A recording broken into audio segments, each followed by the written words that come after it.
qualitative level and a quantitative level, you know, and it was just so much here, and this was, and again, this was a non-negotiable room for Chaim Kanievsky. They would even say on Erev Pesach, you know, they wouldn't even clean this area until, you know, he went down for like Mincha Marav on the, you know right before the night of the 14th of Nisan.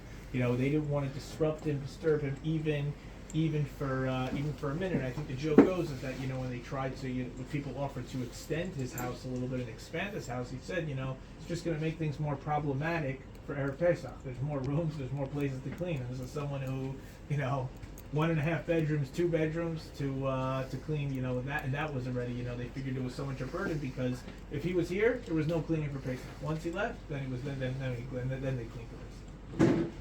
אז הוא בא לרבנית ואמר לו שהוא רוצה להוסיף פה חדר בבית. היא אמרה, מה אנחנו צריכים, מה חסר לנו? יש מלא מקום, לא צריך שום דבר.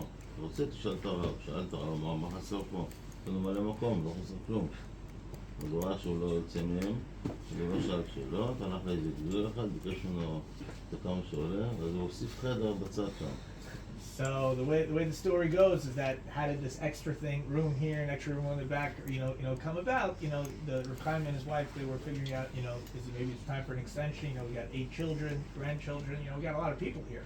So at some point, you know, they realized, why do we need any of this extra space? You know, it seems to be working out pretty well now. Why do we have to add any room? So the way the story goes is that, like, you know, one day the parents, they were out of the house, and they asked a wealthy benefactor who was, you know, well involved and wanted to partake in this mitzvah of helping out this house, you know, grow. How much is going to cost? And, you know, they did it, and that's the story of the extension here and there. כל החיים היו אומרים בשם החזון איש, טוב לך, תחפש שיהיה לך יותר טוב. טוב לך ככה, מה תחפש יותר טוב? מה תדע מה יותר טוב?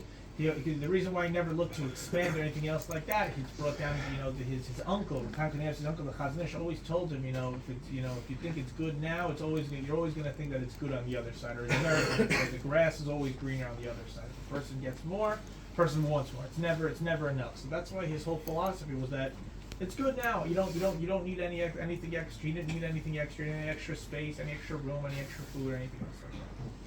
אז באמת בנה שם חדר, וישנו שם 3 ילדים, ואחרי שהתחתנו, החדר ההוא נהפך למחסן של הספרים שהוא חיבר.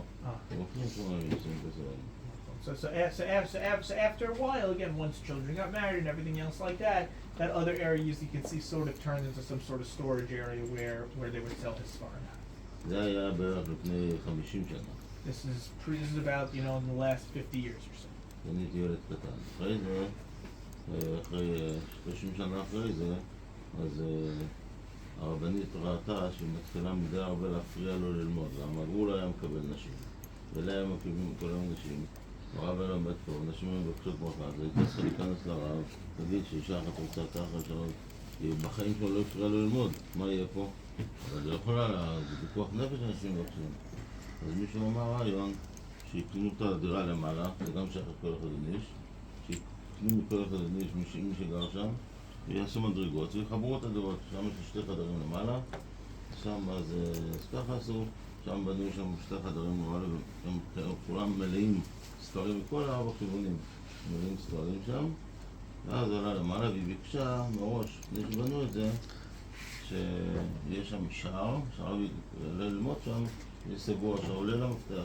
זה לא תהיה חייבת. אבל אני לא רצה. זה לא תהיה חייבת. So the way the story goes, over the years, Chaim Kanievsky became very, very famous. And as you see all these stairs and all these posters and all that, thousands of people used to come here to visit him to get brachos. And at a certain point, it was interrupting his learning. He was learning for many, many hours a day, and he wasn't able to focus on his learning. Furthermore, it wasn't just men that were coming to receive brachos. His mother, the famous Rebbetzin Kanievsky, was also receiving many women to receive brachos, and that was also disturbing because Reb Chaim wouldn't see any women, and there's only X amount of space here, and they all wanted brachos, and everyone is always a life-threatening situation, you know, at every time during the day. So the way the story goes is that upstairs used to be the Chazon Ish's kollel, so they ended up buying that apartment, and that's where Reb Chaim used to learn throughout the day. And then one of the conditions that Rebbe and Kanievsky made was that when they bought that place, there would be a lock with like a gate that doesn't let you go up the stairs unless you have the key. And she made sure that she did not want to have the key. One key would go to one of the children, and that was it. This way, even if people came in and they had questions of pikuach nefesh and life-threatening cases, she could say, "It's locked, can't get in." There's nothing, because she was so afraid to disturb Reb Chaim's learning, to interrupt his learning. היות ולא היה לו בחיים שום דבר בעולם, רק תורה, זה מאוד מאוד מאוד כיבד את הספרים, ותורה זה היה לו הכבוד הכי גדול בעולם. היה רואה ספר שעומד עקום, זה מסדר אותו. עכשיו הוא כתוב לא לשבת עם גב לספר תורה. כידוע, כשספר תורה עומד, אסור לשבת. עומד מאחוריך, תורה מהצד. אז הוא הקפיד ללמוד שהוא יושב במקום שיושב קבוע ללמוד, אז שלא יהיה גם ספרים כאלה מתפסים. אז תראה מעניין, אתה רואה כל הקירות פה מלאים ספרים, חוץ מפה. למה? כי הוא יושב ככה, אותו דבר בדיוק למעלה גם. יש כל הקירות מלאים ספרים, חוץ מאיפה שיושב בגב שלו. So if you know, there's so Chaim Kanievsky we all know was all about learning Torah, Kula Torah, everything was about Torah. And even just the way he sat and the way he learned, as well in halacha, a person shouldn't have their back facing the Sefer Torah. And Reb Chaim was also makbid that that's the same case when it comes to Sfarim. Also, he treated as Sfarim, really, really old. You could see these Sfarim are very, very old, but still in relatively decent shape, considering the humidity and the quality of the Sfarim. They're actually all in pretty good condition.